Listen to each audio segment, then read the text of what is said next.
Hello and welcome to There's No Business Like, a podcast where friends and industry colleagues explore topics and interview leaders in our industry of professional theatrical touring.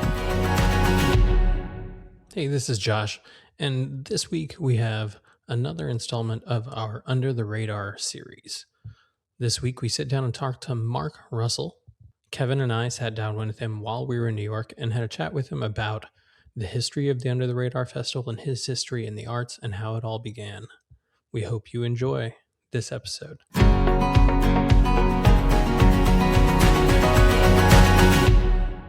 Hi, I'm Mark Russell, the founder and one of the artistic directors of the Under the Radar Festival. We're in our 21st edition.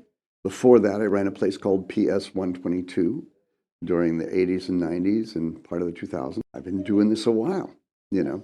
Under the Radar came about as there were some foundations and other people asking, why are the American theater not doing people like the Wooster Group? You know, I think if you have to write the history of American theater, you got to take a bunch from the Wooster Group and some of those people and Richard Foreman and all that. And very few times did they make it into the people with the real money, like the Guthrie or something like that. And so there were some conferences that were held about, like, well, one was called, you know, New Theater Now. And everyone was saying, the regional people were saying, well, we do new work. We have readings every Monday. And then we do Charlie's Aunt. And so they were looking at, like, these presenters, this world of presenters that I kind of come from, where we were touring people like Richard Maxwell and the Wooster Group and, you know, so many of these major interesting artists. And there was at this time in the 2000s, early 2000s, where people like Richard Maxwell, the Big Art Group, ERS were coming up. So I got a little grant to do a conference. And I took that money to do a conference and made it into a festival. And I took the format of a conference, but the breakout sessions were seeing shows. So, and then the coffees were about exchanging about.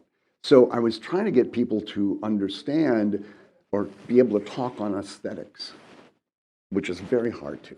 Yeah. You know, to say, like, oh, I like that, or that would never work in my theater, or, oh, you should see this, you know. So we did this. It was very successful. It was at St. Anne's Warehouse in 2005.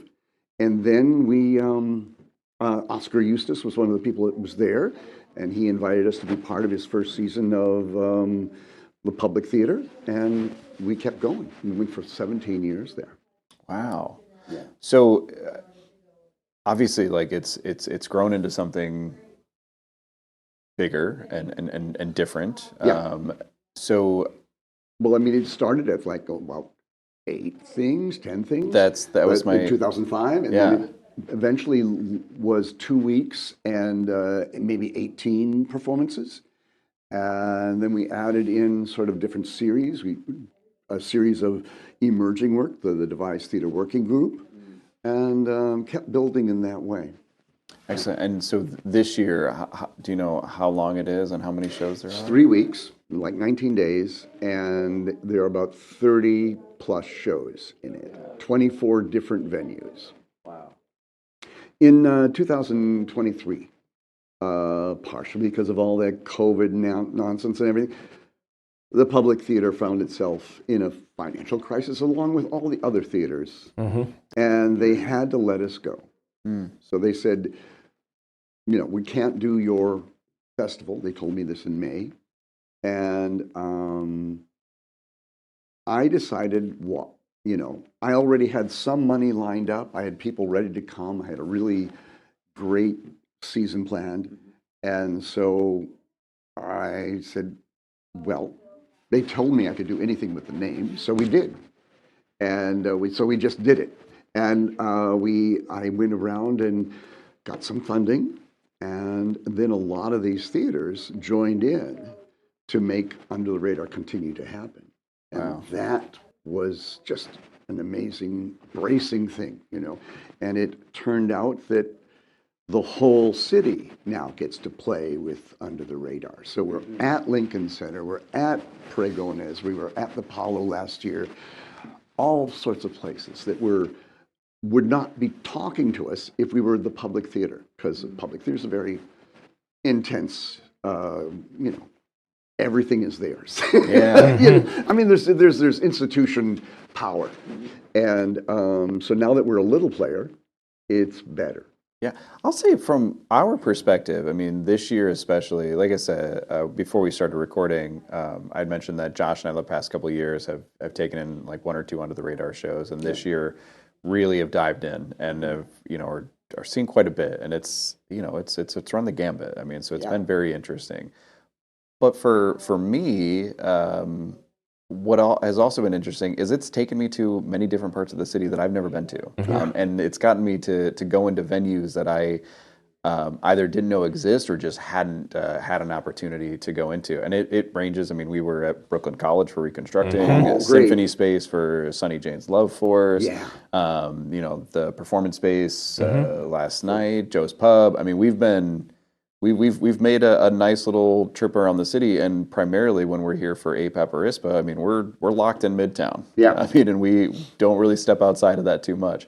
So it's been an education on the city as well to be able to go around and it's part of the adventure. It's turned into being part of the adventure. Absolutely. Which is great. Yeah. And additionally, getting to see all of these different spaces and how the spaces function and house the work and how you're getting in an elevator to go up to the fourth floor for performance space, and it's really cool, especially coming from our background where, I mean, we're both presenters that have either one or multiple large spaces that are anchors that's where the work is presented in the community. And so coming in and going to all of these innovative spaces has been really wonderful. Yeah. Well, Under the Radar was sort of started about, the downtown scene, which at that time were all these major young groups coming up, like Elevator Repair Service and stuff like that. Their first version of GATS was at Under the Radar in 2005, and it was shut down by the Fitzgerald estate, and it became an underground show. And we had so anyway, what was my point? Is that the 8-hour version? Yeah. So we were actually just talking about this the other night, and I had never heard of it until then, and so it's major. One of our friends had seen it, was talking all about it. It's just it's been their big winner. This gone all around the world and had 2 different visits in New York. It's at the public especially, so it's a pretty special performance. So it was it's actually, I think of it as a downtown state of mind, and that goes around this city, especially now. If I want to see something really experimental, I'm going out to the Brick in Brooklyn or something like that. If I want to see where the new heat is, that's where it's happening. So just opening that up was great. Now, that means we have like 24 different venues and curators. So each one is a different culture also. So you're interfacing with these different cultures, and it's very different for us. Each one is kind of a bespoke relationship. And but that's very exciting, because for 17 years, more than that, it was my vision, and I was the last word. And now it's really opened up. It's got Mia Yu, it's got Shanta Thake and Mei-Yin Wang, and all these people making, saying, well, we think this is Under the Radar. Yeah. And we do a dialogue about that. You're like, wait, maybe not, maybe your version of Charlie's On is not right for us.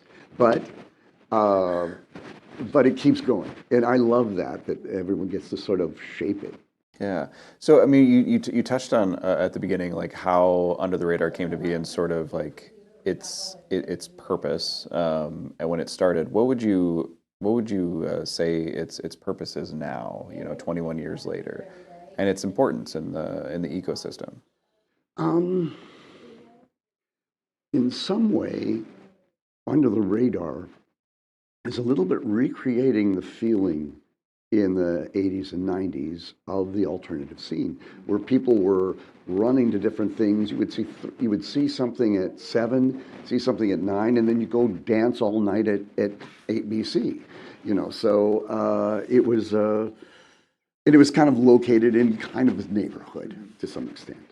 And now, it's you're moving around through that. I think the deal is that we've been able to get the city to embrace it. That is the main thing. I mean, maybe you mentioned, but we have this big day on Friday where Mayor Mondani helped us give away free tickets out in Brooklyn, and then did a press conference on the arts and on the need for live arts, like not just the Broadway thing. Like there is this, and these places mean different things in communities. There's a whole community around Bregones over in the Bronx, and so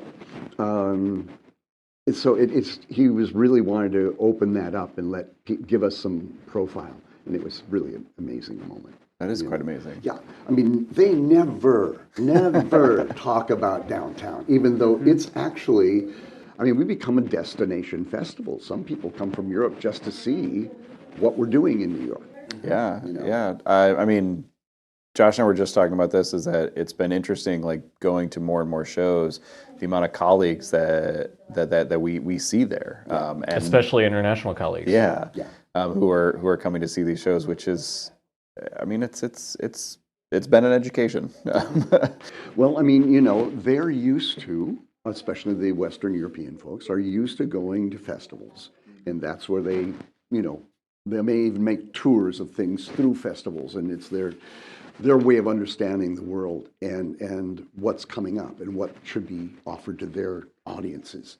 And the U.S. was always kind of a mystery. There was no entry path.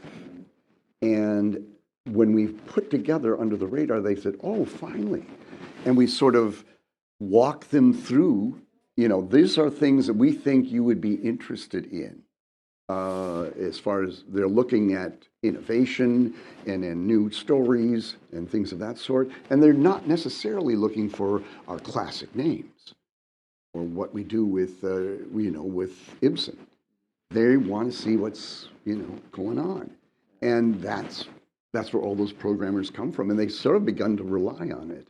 I think, not to blow the horn too much, but well, I will. But I always there's some festivals over there I really, really respect. One is the Kunsten Festival des Arts in Brussels, and they always are doing the most amazing things and very, very cutting edge.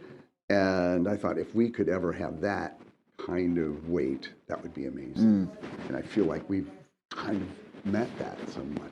I mean, I think you're definitely like making an impact and getting there. Like that, it has been, I mean, it's sort of interesting because like for us, and I think many of our other colleagues, like Under the Radar was Under the Radar. And, now we're like, I mean, I've seen some really incredible stuff. And and I've heard our colleagues who are programming some international festivals talking about the things that they're seeing, for future programming needs. So it's been pretty interesting. For those that, maybe are not going to Under the Radar or aren't interfacing with that, what would you, like what would you tell them is the importance to go and see this work?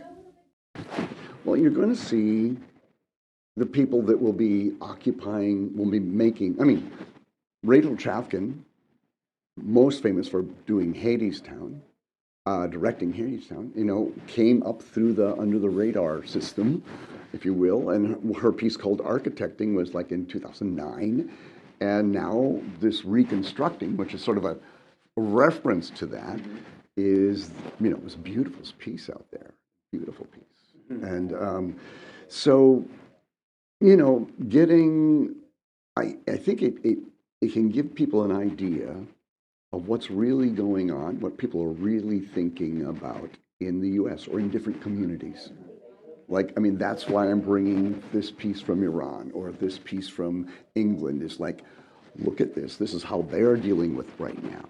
And cultures can, interface. They know each other. And you get a real taste of like, oh, they're thinking about that too. They're thinking about homelessness as well, or disability. And it can be an amazing thing. And now Rachel everyone's going to be doing Hadestown. It's around. It's touring the world. But many of the artists that we're working with now will probably be working on Broadway or in larger forms in the future.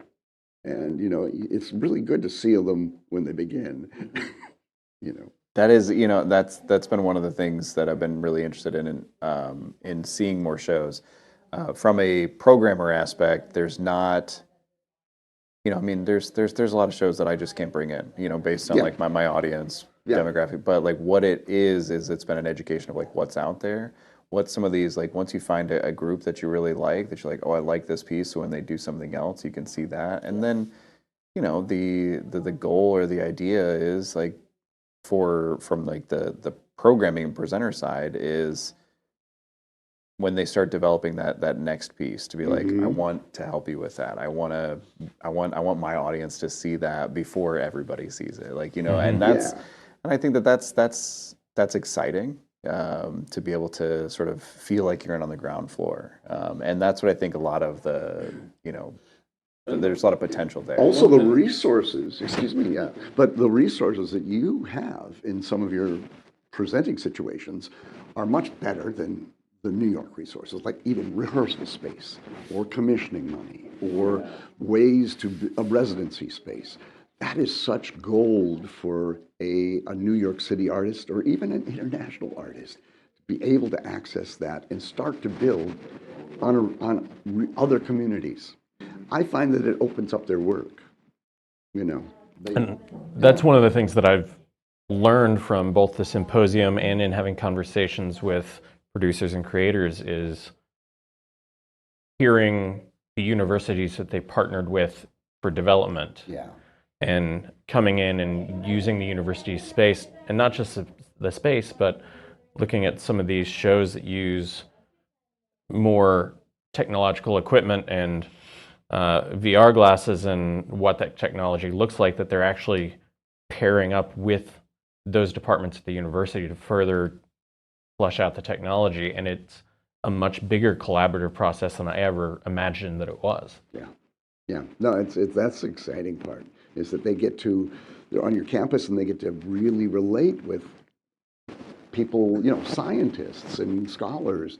And that brain pool doesn't get activated as much as I want it to be. Yeah.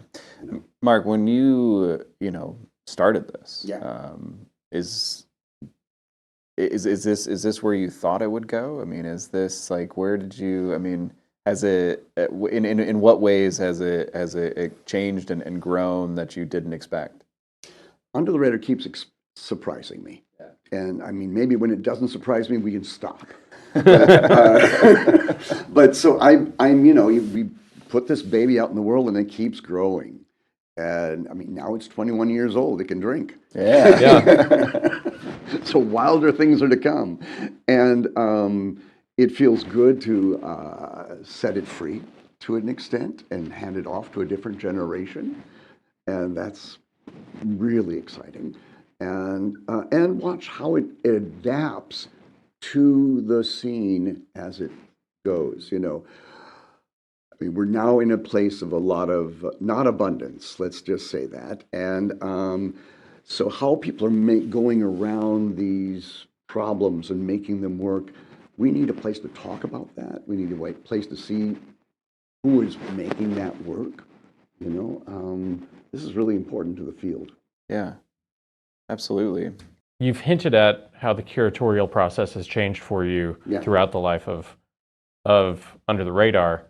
Can we talk a little bit more about what that curatorial process looks like as an overall process for the year leading up to Under the Radar for it to finally land with the 30 plus shows that were part of this year's. And what was it like with the 8 shows the first year, and how has that developed and changed to now with that curatorial process?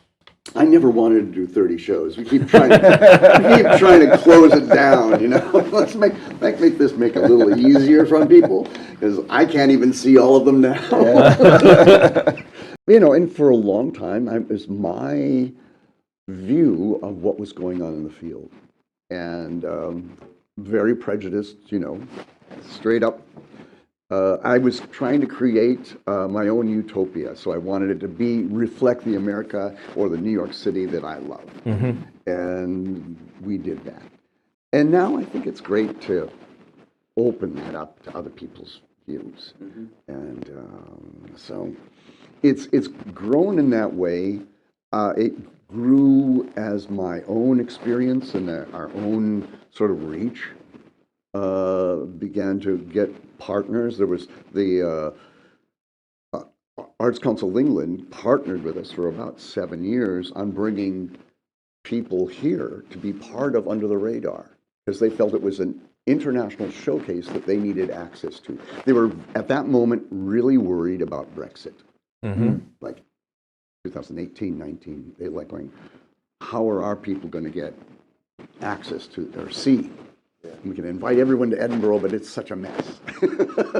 So, to be more precise and surgical about it, they brought some people here, and we would bring them here with a lot of subsidies, but as if they lived in the East Village. Yeah. They helped pay for the visas, they helped pay for the housing and per diem, and then we gave a fee and production, and it worked out great.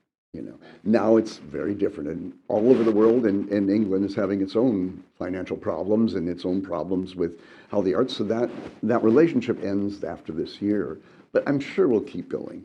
I mean, there will always be that relationship. Mm-hmm. So when do you start curating for the next season? Oh, it's already.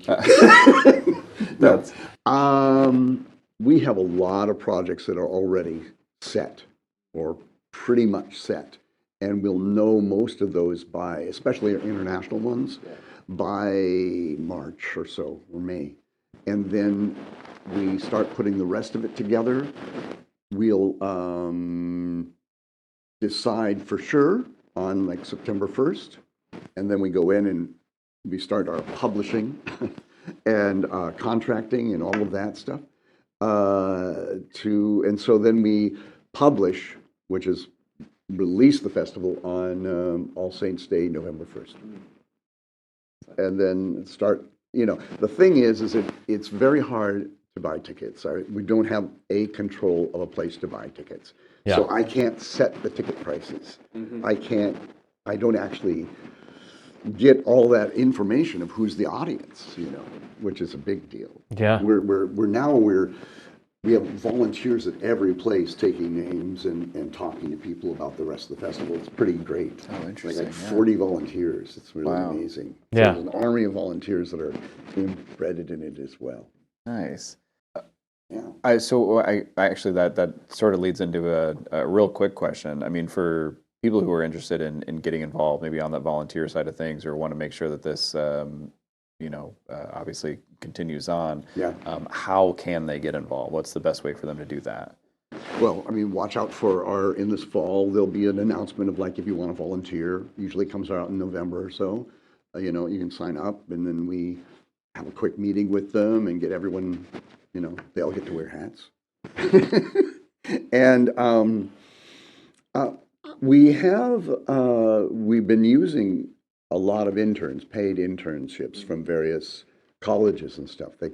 But you need to sort of commit from September through the end of January, which is a little odd. It's not semester based, but it can really, you'll get ownership of a project of it, and you'll get a lot of experience, and get to see a lot of work. There are various colleges that are sending groups of people, like I'm about to go talk to the Brown playwrights, and they take them down each year and get them to see things, and then they're all together, so they're having those conversations as well. That conversation, like, that worked for me, or I hated that. This is where, you know, you get to feel what your cohort is working with. Mm-hmm. That's one of my favorite things about Under the Radar is the extensive conversation that happens after almost every show. Yeah. I think after reconstructing, we talked for about 45 minutes. Wow. Constantly amongst the three of us that saw it together about that show and the different layers and the themes and That's great. Yeah. That is great. That is exactly, that makes me so happy. I feel one of the things I haven't figured out yet is how to have those post-show or pre-show talks. Because, I want people to run off to see another show, so it makes it very hard. I'm not a big fan of post-show talks anyway. We've been trying to figure that out, and someday we'll get it right. And also, this year, finally, we found a place to have a party where we had like 400 people, volunteers, artists, everybody, and audience members that were able to come and celebrate with us till like 2 a.m. That was last night, right? No, that was Pinky Swear last night. That was great. But on Saturday the 10th, we were at a Bulgarian bar. That's right. Yeah. Well, I was just thinking in my head, like, it's because these shows go so late into the night. Like, it's not like, oh, it's a 7:30 show and then you're free. It'd almost be easier if it was, because then you'd be like, oh, we're going to meet up at this place at these nights to be able to talk about what you've seen and like have an opportunity for people to go, oh yeah, like I saw this, or you should go see this. We had a lot of fun at the public theater, because we would take over sometimes one of their rooms and make it a club, and had amazing times there. And it was nice that it was there. You knew that if you wanted to meet with me or someone else that was going to do a show, you could meet them at the public. And not having a central place still bothers me. I'm looking around for some sort of temporary structure or something where we could really host the talks and host the parties and the receptions and classrooms and things of that sort. That would be great. I haven't, Soon. I have a feeling it's going to happen. Yeah. We're going to put it out in the universe. There we go. Yeah. If you got a CVS that needs filling, one of those empty CVSs, we can help you with that. It'll come in January. Yeah, we can pay the insurance maybe. Perfect. Mark, I sort of want to back up a little bit. Like, we've talked about Under the Radar, and I mean, there's a lot of things that Josh and I'll talk about it as well, but I want to talk about you a little bit, and sort of how you got into this, because whether you know it or not, there's a lot of folks who talk very highly of you and just talk about the impressive things that you have done. And, really, I think, trying to figure out who we were talking about, they said, is like, he's the father of this festival. I mean, this wouldn't be here without him, but it was also talking about the work that you were doing prior to that. So I just want to, if you can give like, sort of the recap of like, what's your origin story into the arts? Well, I was raised up in Texas. I moved around a lot, but when I went to Texas in like 1967 or something, the year after they stopped shooting people from the tower to the day.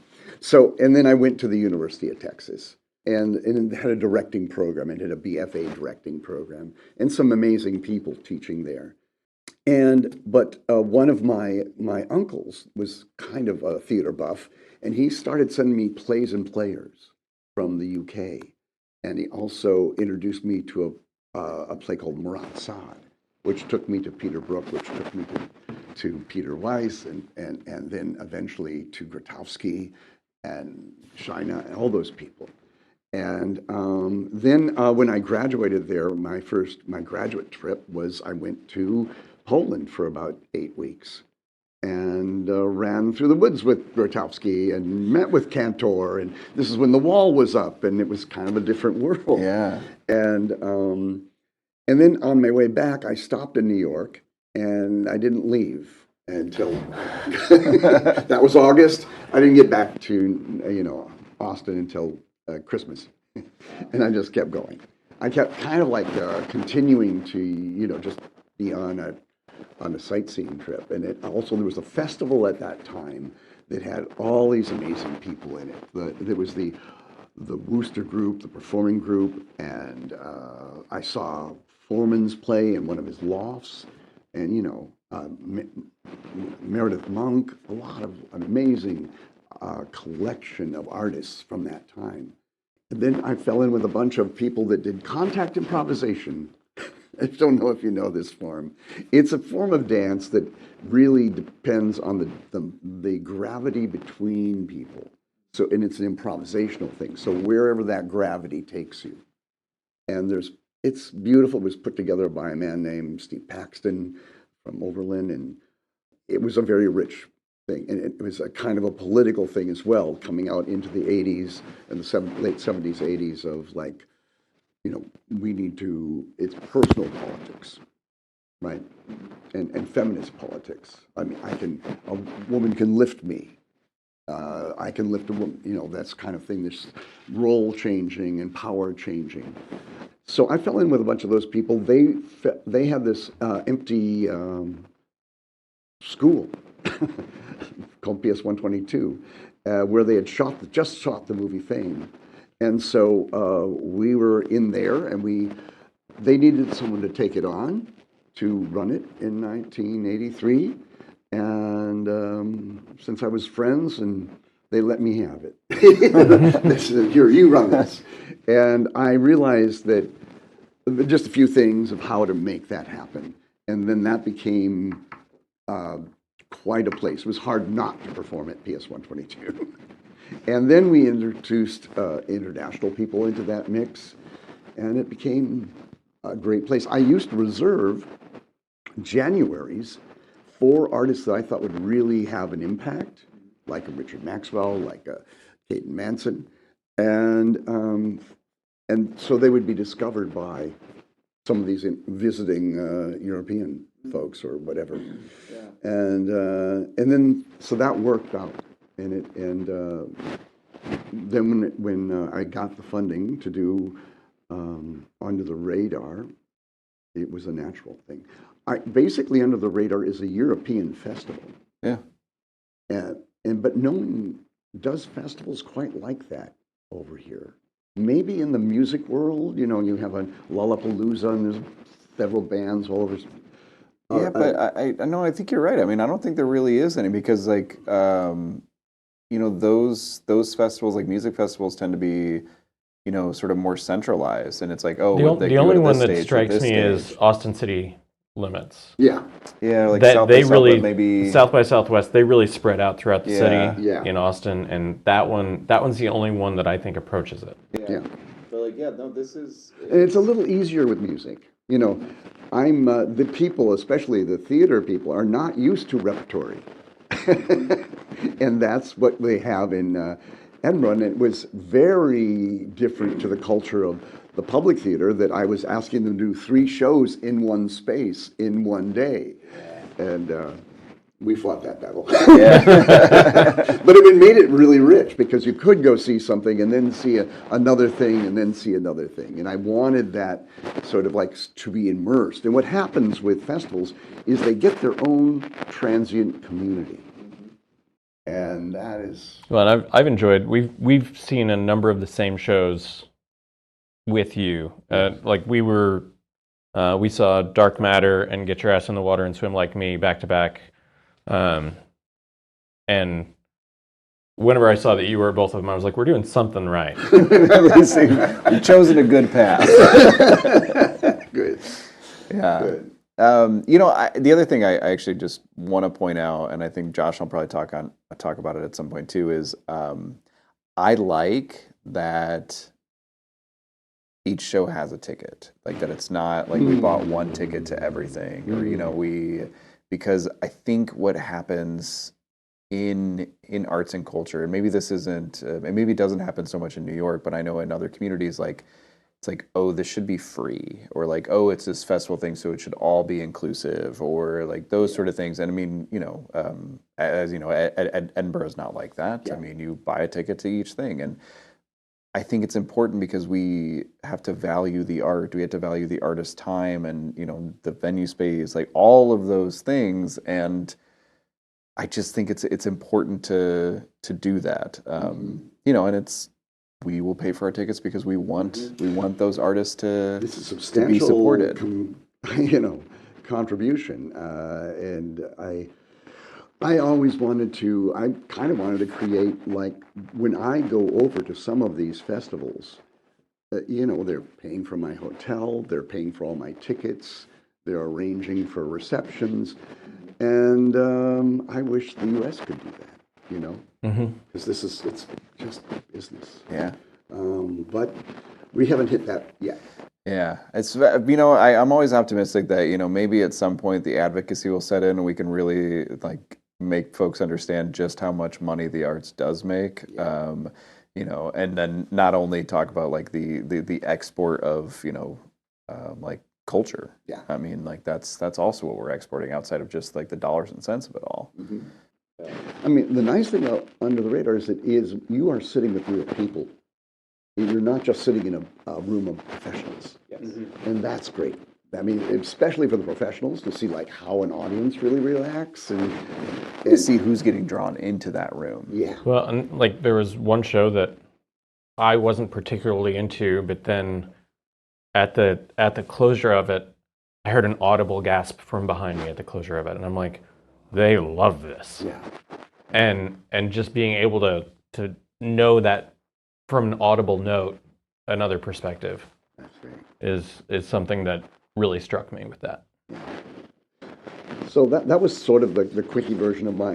Yeah. I mean, I was chasing physical theater, but then also really interested. I think really good theater needs. You need to get their attention. You have to whack them in the head sometimes, and also. It's great to turn things and make them, what makes contemporary theater now? And the U.S. has been so set on playwrights, which we love. We have amazing playwrights. It's a great culture. People are jealous of it. But there's also these people that make theater and devise theater. And it's a little bit more, less, you can't make as much money on it.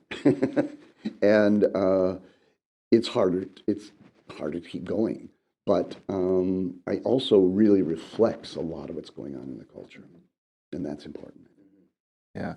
When you made the shift from, really pursuing that, physical theater into, really arts admin, what was that shift like for you? It was new. I was trying to be a director in New York, and my friends who were running PS 122 said, "Here, could you take this on for us? Our own careers are taking off."